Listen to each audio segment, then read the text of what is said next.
World express channel में प्रस्तुत है जम्मू कश्मीर की खास खबरें।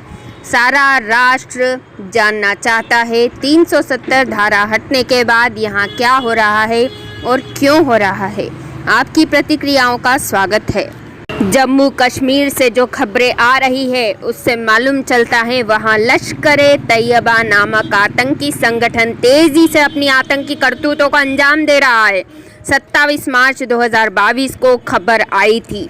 जम्मू कश्मीर के बड़गाम में आतंकियों ने विशेष सुरक्षा अधिकारी SPO इशफाक अहमद और उनके भाई उमर जान पर चाड़बुक स्थित उनके आवास के पास जमकर फायरिंग की। गोलियां लगने से दोनों घायल हो गए। अस्पताल में इशफाक की मौत हो गई। इधर 4 अप्रैल 2022 को समाचार मिला है कश्मीर के बांडीपोर जिले में सुरक्षा बलों ने लश्कर-ए-तैयबा के 2 मॉड्यूल का पर्दाफाश करके 5 उन लोगों को गिरफ्तार किया जो आतंकियों के मददगार बताए जाते हैं। सूत्र बताते हैं इन गिरफ्तारों में से एक व्यक्ति को इलाके में सुरक्षा बलों पर ग्रेनेड हमला करने की जिम्मेदारी दी गई। सभी के खिलाफ मामला दर्ज कर लिया गया है। इस समाचार से इस चर्चा की पुष्टि हुई है जिसमें लंबे समय से कहा जा रहा था जम्मू कश्मीर में आतंकियों की मदद चंद लोग कर रहे हैं। इधर लश्कर-ए-तैयबा की सक्रियता भी सामने आई है। यह सर्वविदित है लश्कर-ए-तैयबा संगठन का सरगना कुख्यात आतंकी हाफिज सईद और उसका बेटा तल्हा है। हाफिज को पाकिस्तान का संरक्षण है और तल्हा को भारत की केंद्र सरकार ने आतंकी घोषित किया है। यह चिंताजनक है। हाफिज 2000 से भारत में आतंक फैलाने में लगा हुआ है। उसकी इस समय जम्मू कश्मीर में सक्रियता खतरनाक है।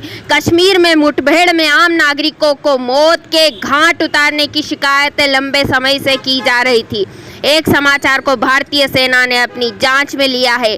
दक्षिण कश्मीर के शोपियां जिले के अमशीपोरा में हुई मुठभेड़ के मामले में भारतीय सेना ने दोषी पाए गए कैप्टन भूपेंद्र सिंह के खिलाफ कोर्ट मार्शल की कार्रवाई प्रारंभ कर दी है। हम आपको याद कराते चले इस मुठभेड़ में राजौरी जिले के 3 आम लोगों को आतंकी मानकर मुठभेड़ के मामले में सेना द्वारा की गई जांच में कैप्टन भूपेंद्र सिंह को प्रथम दृष्टया दोषी पाया गया।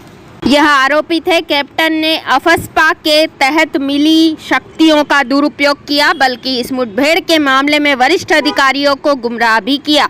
कश्मीर में चर्चा है इस तरह की फर्जी मुठभेड़ों की भारतीय सेना द्वारा उच्च स्तरीय जांच करवानी चाहिए। जम्मू कश्मीर में आतंकियों द्वारा प्रताड़ित किए जाने के बाद पलायन किए गए पंडितों की वापसी हो रही है। घाटी में कश्मीरी पंडितों को न्याय दिलाने व उनकी घर वापसी की आवाज़ उठने लगी है।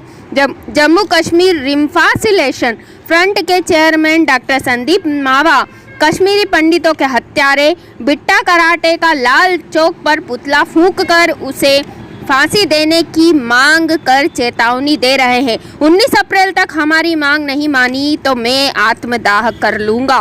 फारूक अहमद डार उर्फ बिट्टा कराटे को फांसी देने हिंदुओं के साथ मारे गए कश्मीरी मुसलमानों के दर्द पर SIT बनाने की मांग पर डटे डॉक्टर संदीप की 2 मांगे सबका ध्यान आकर्षित कर रही है। जम्मू कश्मीर में अमन चैन कायम रखना हम सबकी जवाबदारी है। आज हम वर्ल्ड एक्सप्रेस चैनल में वर्ल्ड मीडिया के प्रधान संपादक राजकुमार हंस का जम्मू कश्मीर के ताज़े हालातों पर आधारित एक विशेष संपादकीय का प्रसारण करने जा रहे हैं। इस संपादकीय पर आप राष्ट्र हित में क्या सोचते हैं? आपकी राय भारत के स्वर्ग कश्मीर की सुरक्षा में सहायक होगी। जम्मू कश्मीर में लंबे समय से मिल रही खबरों में यह बताया गया है वहाँ हिंदू मुस्लिम में आदर्श सद्भावना एकता थी है और यही दौर रहा तो यह रहेगी भी। इसी को नज़र में रखते हुए पाकिस्तान प्रायोजित आतंकवादियों ने दक्षिण कश्मीर को अपना अड्डा बनाकर यहाँ 100 से अधिक गांवों को अपना निशाना बनाना चाहा। अनंतनाग के दूर दराज मट्टन इलाके में पलायन करके आतंकियों से प्रताड़ित पंडित परिवारों की सुखद वापसी हो रही है।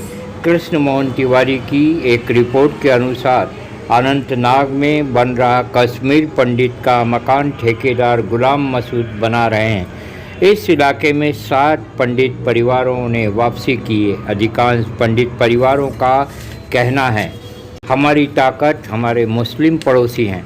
जम्मू कश्मीर में भारी तादाद में मुस्लिमों को भी मौत के घाट उतारा गया है। प्रधानमंत्री नरेंद्र मोदी ने 370 धारा को हटाकर एक साहसिक फैसला लिया है जो राष्ट्र हित में उचित है। जम्मू कश्मीर भारत का स्वर्ग है। इसकी सुरक्षा के महत्वपूर्ण मुद्दे पर सारे राष्ट्र को एक होना समय की पुकार है। इस समय जम्मू कश्मीर में केवल हिंदुओं को बसाना संकीर्ण सोच होगा। यहाँ सारे हिंदुस्तानी बसें, इनकी बसाहट ही एक धमक होगी और देश के दुश्मनों के आतंक को समूल नष्ट करेगी।